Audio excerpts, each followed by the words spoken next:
आनंद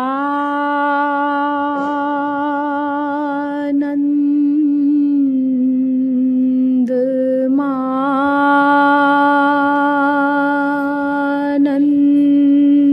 कर प्रसन्नम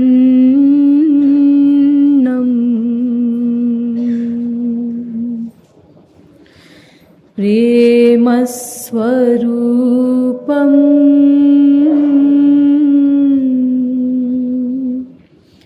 ब्रज भाव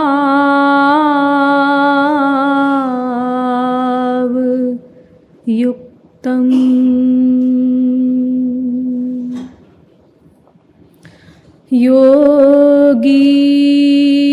योगीन्द्र मीड्यम भवरोग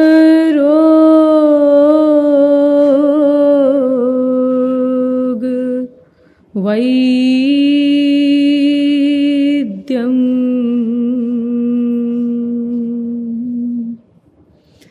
गुरुं कृपालुं प्रणमामि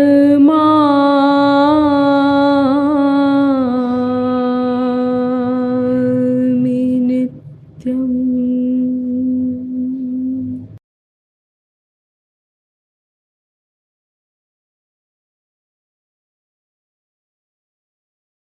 तत्व जिज्ञासु महानुभाव, दैनिक नियमानुसार पहले कुछ देर श्री हरिनाम संकीर्तन कर लीजिए, पश्चात विषय प्रारंभ किया जाएगा।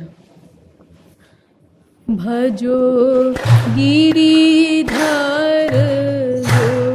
गोविंद गोपाला,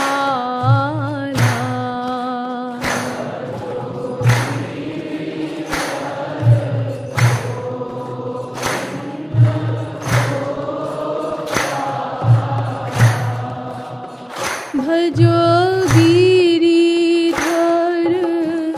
गोविंद गोपाला,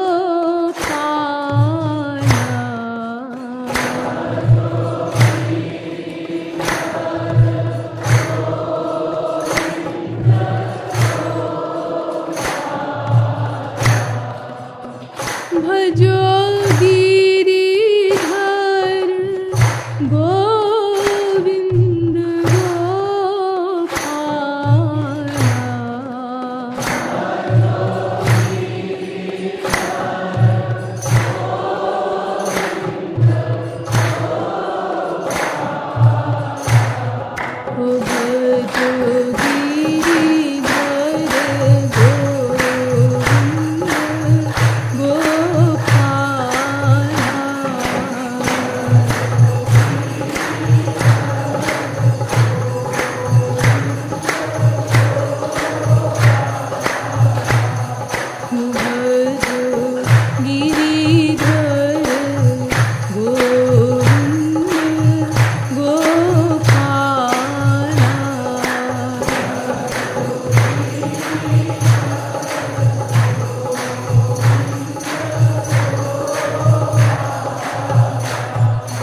बोलिए वृंदावन बिहारी लाल की, श्रीमद सद्गुरु सरकार की।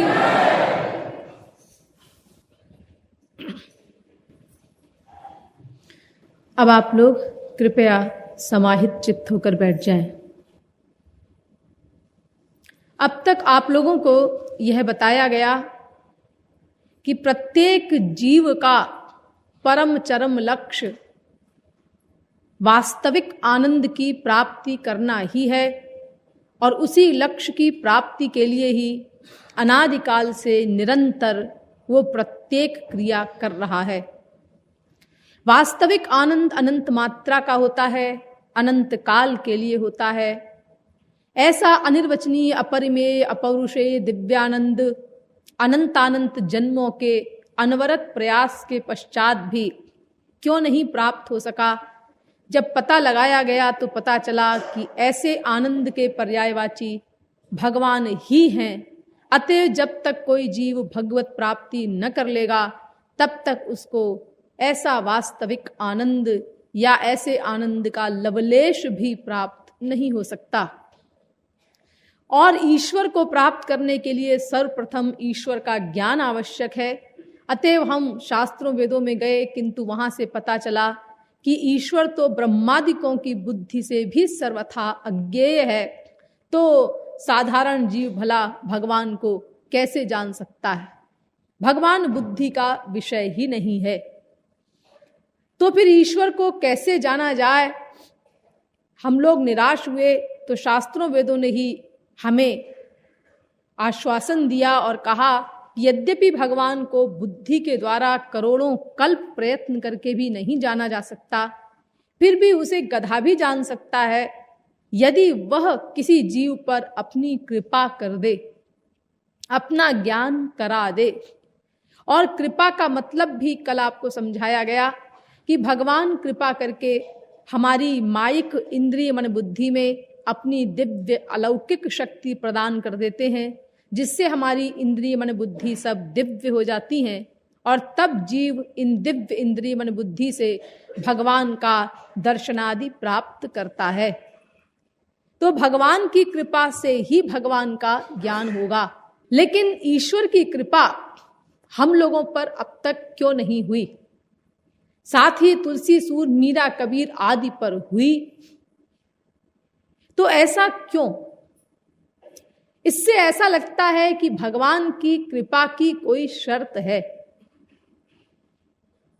तुलसी, सूर, मीरा आदि ने वो शर्त पूरी कर दी होगी, इसीलिए उन पर कृपा हो गई। हम लोगों ने वो शर्त पूरी नहीं की, इसीलिए हम लोगों पर कृपा नहीं हुई।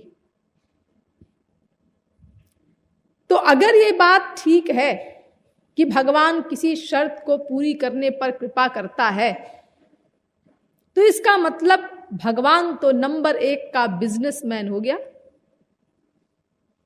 भाई संसार के व्यापारी भी यही करते हैं, मूल्य लेकर के सामान देते हैं। आप कार में बैठे रहिए, कार से उतरिए भी मत, कार में बैठे बैठे ऑर्डर दीजिए, ए दुकानदार, हाँ कहिए साहब, देखो ये साड़ी कितने की है? ये 5,000 की है, लाओ। अब वो अपना उसको निकाल के पैक करके वही कार में दे जाएगा आपको। उसका मूल्य आप दे रहे हैं, उसे कोई ऑब्जेक्शन नहीं। तो अगर भगवान भी ऐसा ही करता है कि मूल्य लेकर के कृपा करता है, यानी कोई शर्त रखी है उसने, हम उस शर्त को पूरा करें तब वो कृपा करेगा, तो फिर संसार के व्यापारियों में और भगवान में अंतर क्या रहा? या तो फिर हम लोगों को भी अकारण करुण कहा जाना चाहिए, संसार के लोगों को भी, क्योंकि दया तो हम भी करते हैं। देखो, आप सवेरे 9 बजे मार्केट जाएं, 10 बजे मार्केट जाएं और आपको मार्केट बंद मिले और जो चीज आपको जरूरत है वो न मिल सके, तो आपको परेशानी होगी। इसीलिए देखो सारे दुकानदार राइट टाइम अपनी दुकान खोल लेते हैं मार्केट में, और कितना करते हैं, अपना बंबई से, कलकत्ता से, दिल्ली से, कहां से कपड़ा मंगा के रखते हैं, सामान मंगा के रखते हैं, दुकान लेते हैं, आपकी सुविधा के लिए दुकान खरीदते हैं या किराए पे लेते हैं, फिर उसमें बढ़िया गद्दा वद्दा बिछा करके, चादर वादर बिछा करके, पंखा उंखा चला करके, एसी वेसी चला करके, सब प्रबंध करके बैठते हैं, और फिर खड़े होके आपकी प्रतीक्षा करते हैं या बैठ के करते हैं, और आप वहां से निकले, आइए आइए, बिना जान पहचान के स्वागत भी करते हैं। तो फिर ऐसे तो दयालु सभी लोग हैं, फिर भगवान को ही अकारण करुण क्यों कहा जाता है? भाई ये तो अपने मतलब के लिए ऐसा करते हैं ये दुकानदार लोग। तो भगवान, फिर आप भी तो अपने मतलब के लिए ही कोई शर्त रखते होंगे, वरना आपको अब तक हमारे ऊपर कृपा कर देनी चाहिए थी। क्यों नहीं कि आपने अब तक हमारे ऊपर कृपा की?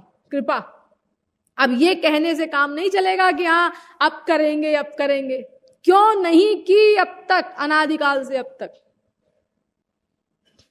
या आपकी अकारण करुणा का जो कानून है वो गलत सिद्ध होने जा रहा है?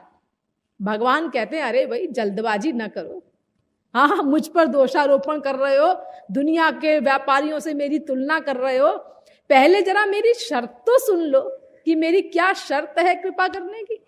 मैं क्या सामान लेता हूं, क्या देता हूं, पहले वो सुन तो लो, समझ तो लो। अच्छा चलिए सुनाइए, समझ लेते हैं।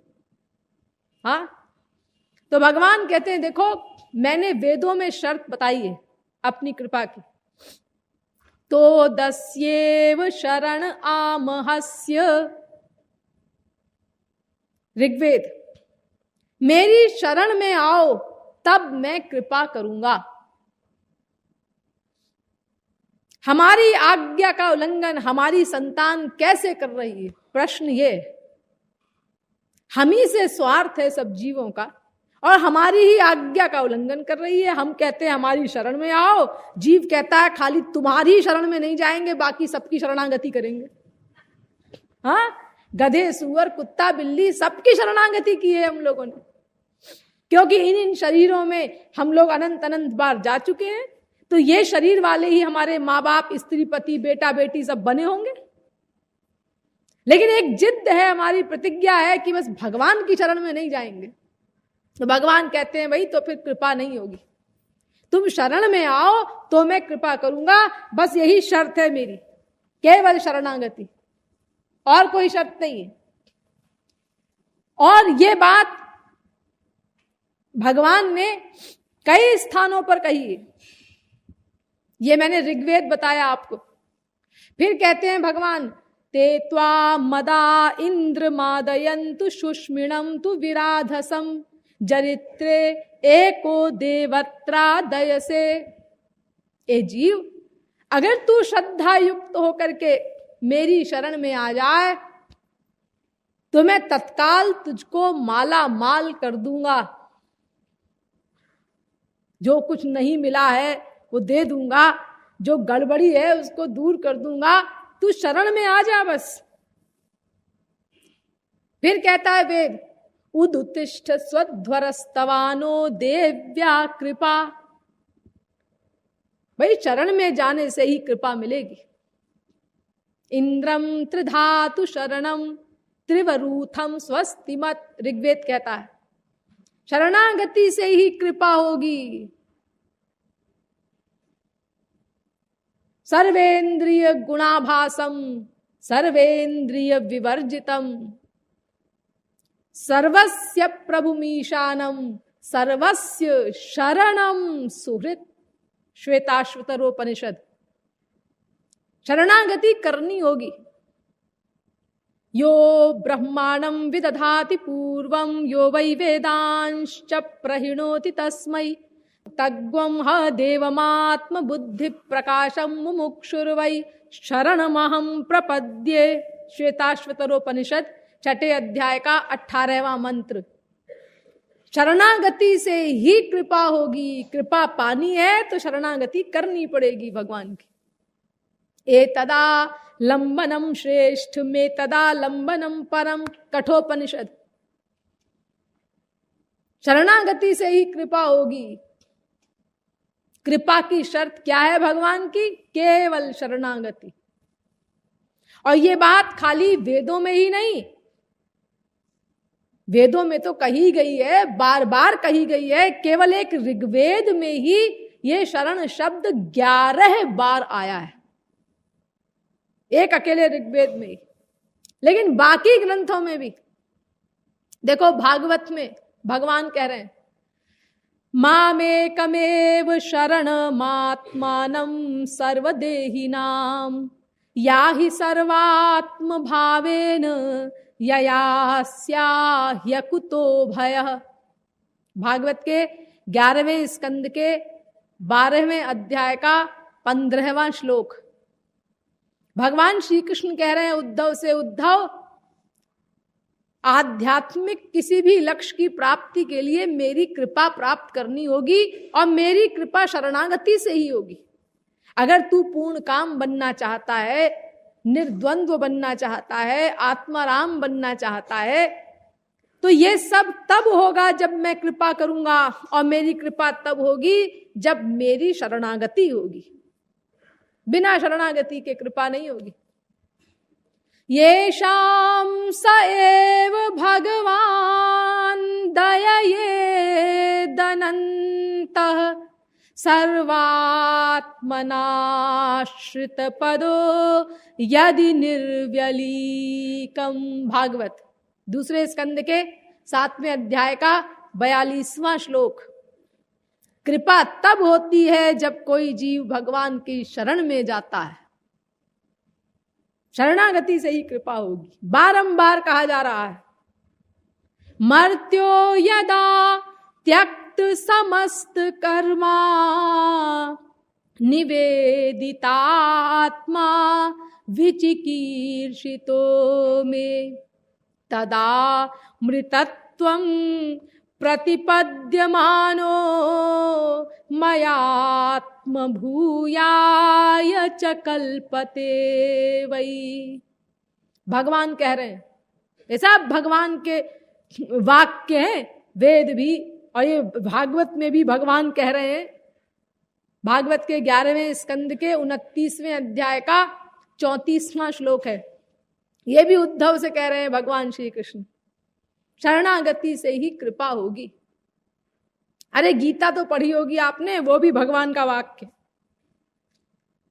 वहां अर्जुन को उपदेश दिया है भगवान ने, तमेव शरणं गच्छ सर्वभावेन भारत तत्प्रसादात् परां शांतिं स्थानं प्राप्स्यसि शाश्वतम्। 18वें अध्याय का 62वां श्लोक।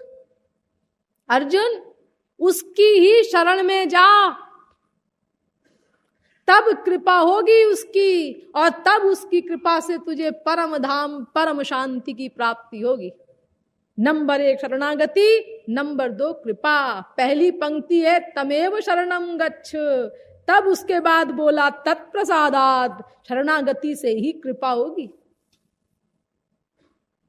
मामेव ये प्रपद्यन्ते मायामेतां तरन्ति ते। गीता 7वें अध्याय का 14वां श्लोक। जो मेरी ही शरण में आते हैं वो माया से उत्तीर्ण हो सकते हैं। शरणागति के बिना कृपा नहीं होगी, माया निवृत्ति आदि नहीं होगी। अनन्याश्चिन्तयन्तो माम ये जनाः पर्युपासते तेषां नित्याभियुक्तानां योगक्षेमं वहाम्यहम्। गीता 9वें अध्याय का 22वां श्लोक। शरणागत होने पर कृपा होती है, शरणागति करनी पड़ेगी, तब मैं कृपा करूंगा, योगक्षेम वहन करूंगा इत्यादि। तेषामहं समुद्धरता मृत्यु संसार सागरात् भवामि न चिरात् पार्थ मैया वेशित चेतसाम। फिर कहा भगवान ने गीता में 12वें अध्याय का 7वां श्लोक, शरण में जाओ तब मेरी कृपा प्राप्त होगी। सर्वधर्मान परित्यज्य मामेकं शरणं व्रज। मेरी शरणागति करनी होगी, तब मैं अहम त्वाम सर्व पापेभ्यो मोक्षयिष्यामि करूंगा। समस्त पापों से मुक्त करके तुमको और माया से उत्तीर्ण करके भगवत धाम इत्यादि की प्राप्ति कराऊंगा, दिव्यानंद इत्यादि की प्राप्ति कराऊंगा। कृपा के लिए शरणागति आवश्यक है। देखिए, गीता के प्रारंभ में भी शरणागति है, गीता के मध्य में भी शरणागति है, गीता के एंड में भी शरणागति है, और बाकी तो बीच बीच में है ही है। मैंने आपको बताया ही है, इतने सारे प्रमाण और भी हैं। तमेव चाद्यम पुरुषम प्रपद्ये, ये भी गीता का कोटेशन है। लेकिन इन सब के अलावा गीता के प्रारंभ में, मध्य में, अंत में सर्वत्र शरणागति ही शरणागति का सिद्धांत है। देखो, गीता के प्रारंभ में अर्जुन कहता है भगवान से, शिष्यस्ते हम शाधि माम त्वाम प्रपन्नम। मैं आपका शरणागत शिष्य हूं, आपकी शरण में आया हूं, मुझे बताइए कि मैं क्या करूं। ये देखो, प्रारंभ में शरणागति। फिर गीता के ठीक बीचों बीच गतिर्भर्ता प्रभु साक्षी निवासः शरणं सुहृत, ये गीता का ठीक बीचों बीच है, 9वें अध्याय का 18वां श्लोक है। यहां भी शरणागति, और गीता के एंड में भी शरणागति। सर्वधर्मान परित्यज्य मामेकम शरणम ब्रज, ये गीता के 18वें अध्याय का 66वां श्लोक है, गीता का अंतिम सारभूत श्लोक जिसको आप बोल सकते हैं। यहां भी देखो शरणागति, यानी शरणागति ही एकमात्र शर्त है भगवान की जो हमको पूरी करनी है उनकी कृपा प्राप्त करने के लिए। मन क्रम वचन छाणी चतुराई, भज तहि कृपा करही रघुराई। रामायण भी कहती है जब तुम्हारी शरणागति सही सही हो जाएगी बस तुरंत कृपा हो जाएगी। सकृदेव प्रपन्नाय तवास्मीति च याचते, अभयम सर्वभूतेभ्यो ददाम्ये तद्व्रतम मम। वाल्मीकि रामायण में भी भगवान कहते हैं एक बार कोई मेरी ठीक ठीक शरणागति कर ले बस मैं उसको निहाल कर दूंगा, माला माल कर दूंगा, निर्भय कर दूंगा, निर्द्वंद्व कर दूंगा, परमानंद आदि प्रदान कर दूंगा। यानी जो कुछ गड़बड़ियां हैं सब दूर कर दूंगा, जो कुछ उसको नहीं मिला है जिसके लिए अनादिकाल से आत्मा बिलख रही है वो सब दे दूंगा।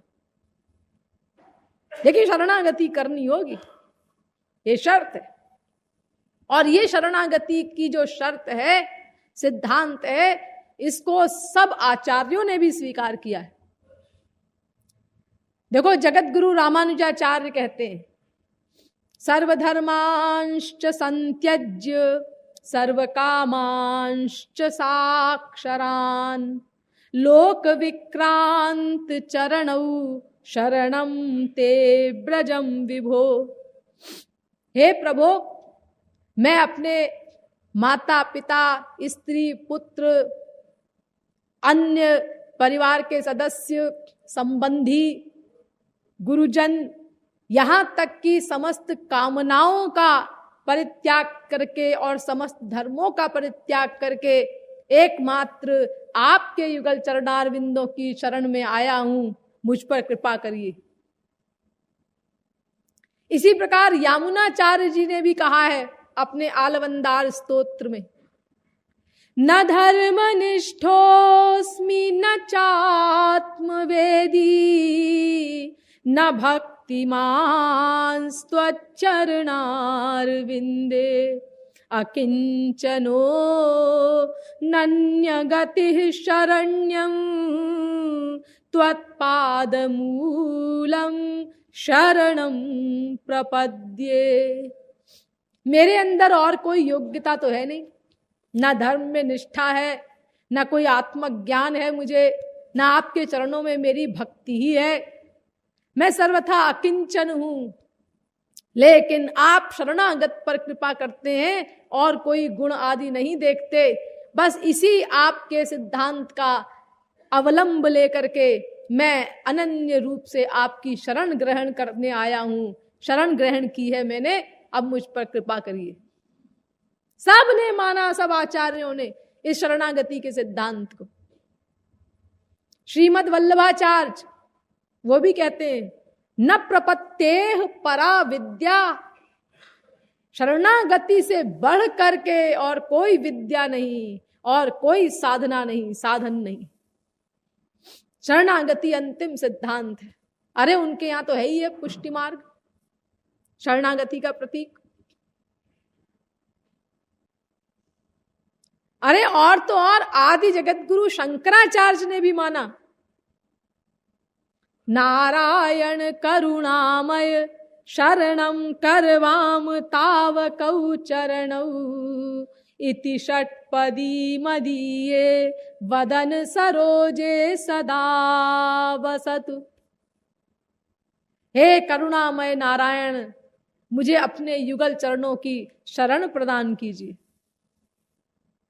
उनको भी आना पड़ा। और बाकियों ने भी माना, सबने। एक योगी श्री कृष्ण प्रेम हुए हैं, उन्होंने तो बहुत सुंदर लिखा है, in this world of dust and डिन whenever anybody has given complete atmahuti, merging himself in the flame of love divine, there is an explosion which is grace. No true atmahuti on this earth can ever be in vain. ये उनके शब्द हैं। यानी जब जीव अपने आप को भगवत प्रेम की ज्वाला में मिला देता है, सही सही शरणागति होती है, तो तुरंत जैसे ही उसने अपने आप को भगवत प्रेम की ज्वाला में मिलाया कि एक विस्फोट होता है तुरंत। उस विस्फोट का नाम है भगवत कृपा। ऐसा असंभव है कि किसी की शरणागति हो और भगवान की कृपा न हो। नो ट्रू आत्माहुति on this earth can ever be in vain. शरणागति है तो कृपा अवश्य होगी, अगर शरणागति नहीं है तो कृपा नहीं होगी। वो विस्फोट तभी होगा जब तुम अपने आप को भगवत प्रेम की ज्वाला में मिलाओगे, शरणागत होगे। इसी प्रकार योगी अरविंद घोष ने भी कहा है, there are two powers that alone can effect in their conjunction the great and difficult thing which is the aim of our endeavor, a fixed and unfailing aspiration that calls from below, and a supreme grace from above that answers. यानी हमारा जो साधना का लक्ष्य है, जो दुरूह कार्य, कठिन कार्य, दिव्यानंद प्राप्त करना, दिव्य ज्ञान प्राप्त करना, भगवत धाम प्राप्त करना, भगवत प्राप्ति करना, माया निवृत्ति करना इत्यादि, ये कैसे संपन्न होता है? ये दो चीजों के सम्मिलन से संपादित होता है ये काम। कौन कौन सी दो चीजें? एक तो नीचे से आवाहन करने वाली सतत स्पृहा यानी शरणागति, और एक ऊपर से उस आवाहन का उत्तर देने वाली भगवत कृपा। जब ये दोनों चीजें मिल जाएं तब उसका परिणाम होता है माया निवृत्ति, भगवत प्राप्ति, प्रेमानंद प्राप्ति। तो शरणागति से ही कृपा होगी, ये देखो सब मान रहे हैं। और केवल हमारे यहाँ के हिंदू धर्म के आचार्यों ने, वैदिक धर्म के आचार्यों ने माना हो और वैदिक ग्रंथों ने माना हो, ऐसा नहीं। विश्व का हर धर्म मानता है इस शरणागति के सिद्धांत। कोई ऐसा धर्म नहीं जो आपको ये बताए कि हाँ बिना शरणागति के और किसी उपाय से तुम माया के दुखों से छुटकारा प्राप्त कर लोगे, भगवान को प्राप्त कर लोगे। ऐसा कोई धर्म नहीं है विश्व का। चलिए आपको थोड़े से धर्मों के विषय में बता देते। देखो बौद्ध धर्म, उनके यहां भी वही बात, शरणागति। बुद्धम शरणं गच्छामि, धम्मं शरणं गच्छामि, संघं शरणं गच्छामि, द्वितीयंपि बुद्धं शरणं गच्छामि, द्वितीयंपि धम्मं शरणं गच्छामि, द्वितीयंपि संघं शरणं गच्छामि, ततीयंपि बुद्धं शरणं गच्छामि, ततीयंपि धम्मं शरणं गच्छामि, ततीयंपि संघं शरणं गच्छामि। ये संस्कृत नहीं है, हिंदी भी नहीं है, ये पाली भाषा है। भगवान बुद्ध के समय में जो प्रचलित थी उस भाषा में बोल रहे हैं। शरणागति करनी होगी, शरणागति करनी होगी, तब भगवत कृपा होगी। शरण में जाना होगा तब काम बनेगा। जैन धर्म में देख लो, शरणागत भविने हित वत्सल तुही कृपारस सिंधु नमो। हे कृपारस के सिंधु, मैं आपकी शरण में आया हूं क्योंकि आपका सिद्धांत है, आपका कानून है कि बिना शरणागति के हम कृपा नहीं करते। तो आपके इस कानून को स्वीकार करके मैं आपकी शरण में आया हूं, अब तो कृपा कर दो। सिख धर्म तिस्सु शरणाई छुट्टी ये कीता लोड़े सुहोई। गुरु ग्रंथ साहब, तिस्सु शरणाई छुट्टी ये, भगवान की शरण में जाने से ही जीवन मृत्यु के बंधन से छुटकारा मिलेगा और कोई मार्ग नहीं है।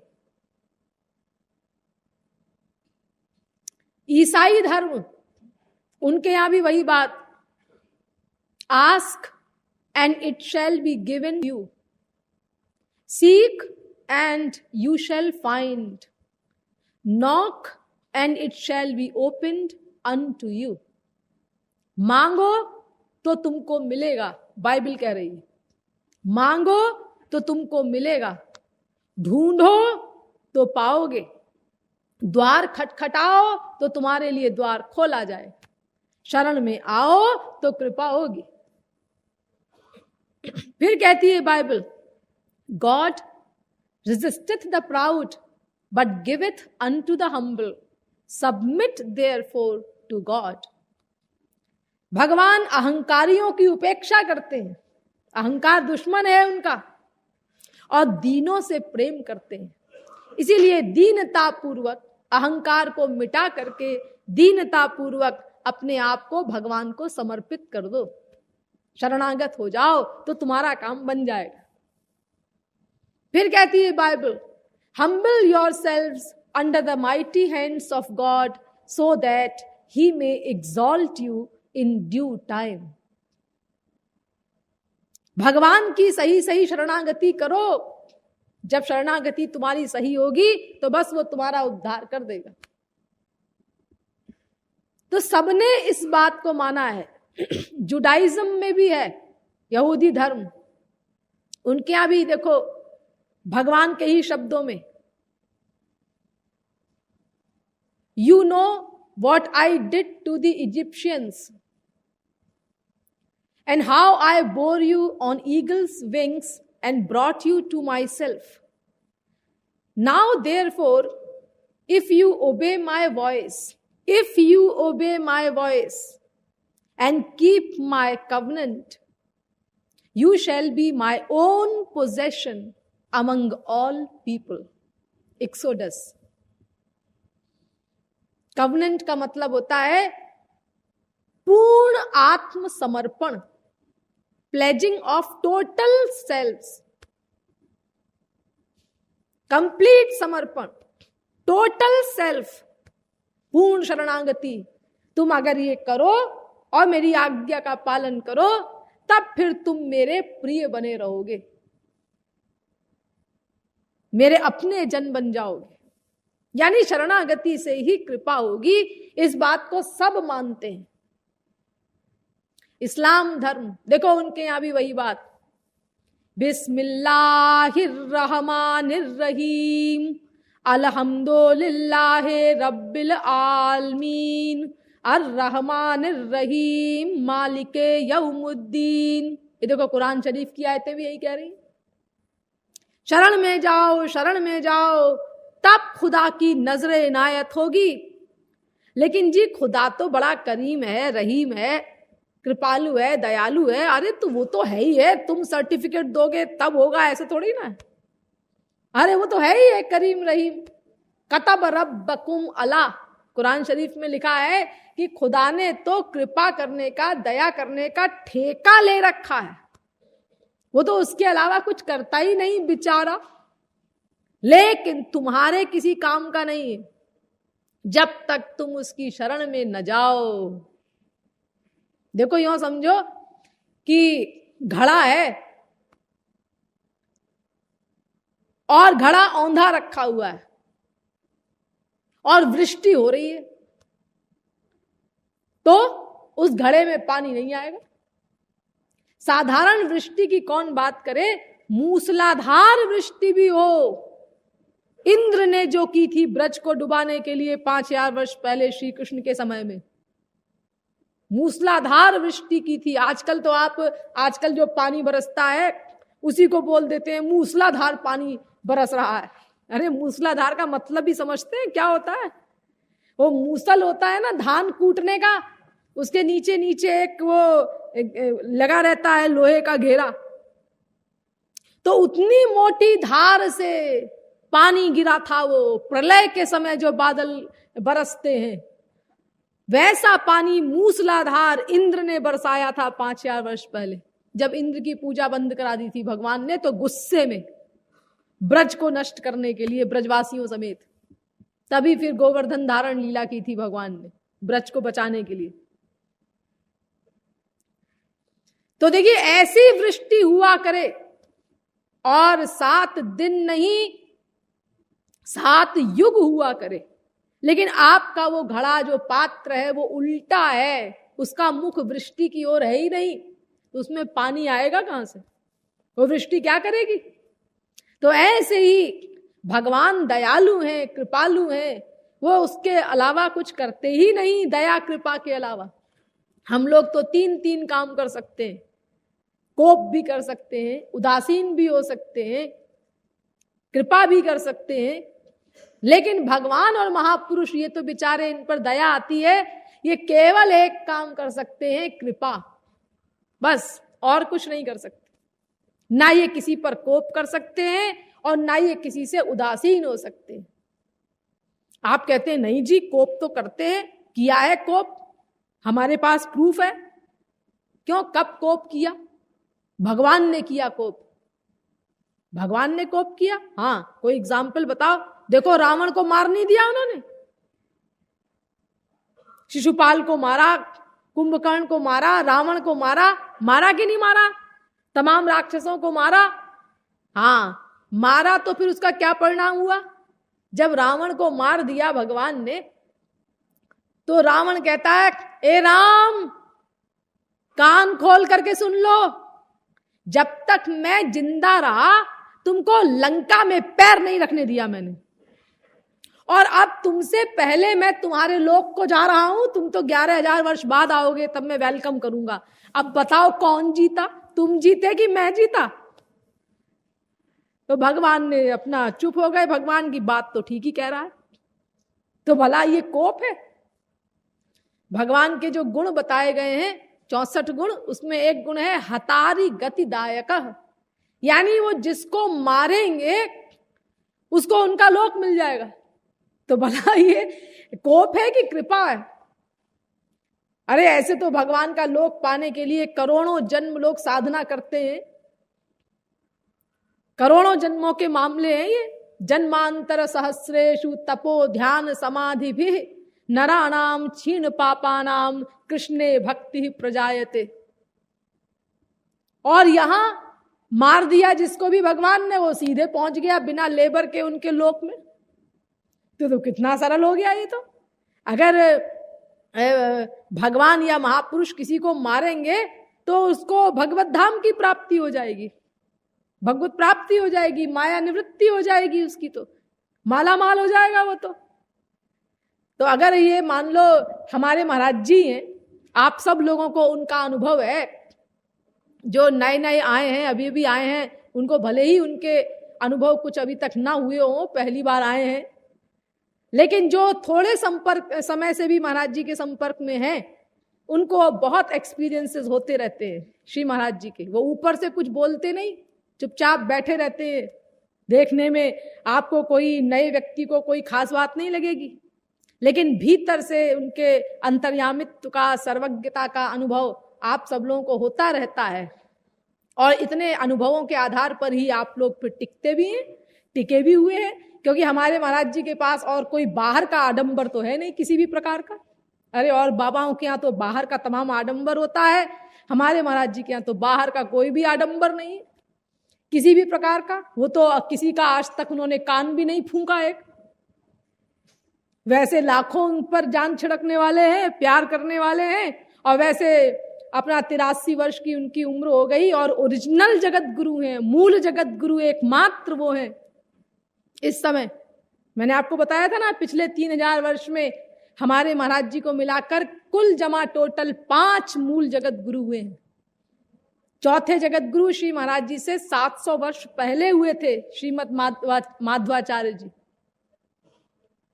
तो ऐसे ओरिजिनल जगत गुरु हैं। और मामूली गुरु लोग भी अपना हजारों चेले बनाते हैं, हर गुरु पूर्णिमा पे हजारों लोगों के लाइन बना के कान फूंके जाते हैं।